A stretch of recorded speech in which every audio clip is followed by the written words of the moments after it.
sa isang iglap na bagong... Sobrang curious lang ako dito kay Kuya, no? Sobrang trending niya. Ang dami pong nagpo-post sa kanya.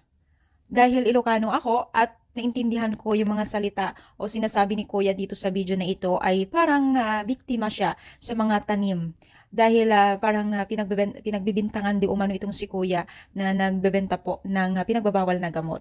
Pero giit po ng nakakarami ay kitang-kita naman daw di umano sa mukha at sa mata ni Kuya na nagsasabi ng totoo na wala siyang kinalaman at hindi po totoo ang paratang sa kanya.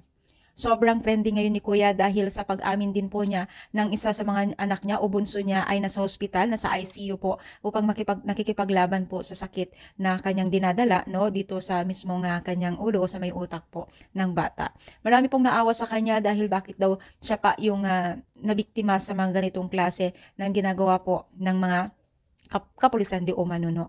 At dahil po dyan mga mima ay lumaya po at napakarami na pong tumulong sa kanya sa financial na tulong. Siguro guys, minsan naiisip natin, no, yung mga bad na nangyayari sa atin ay yun na rin po yung way para maibigay po yung mga blessing o yung tulong po. Parang kung iisipin natin, yun na po yung ginawa ni Lord pero hindi naman niya pinahintulot na mapahamak siya. Bagkus maganda po yung naisukli sa kanya. Ang dami na pong tulong na financial na tulong po ang naiabot po sa kanya para sa kanyang anak.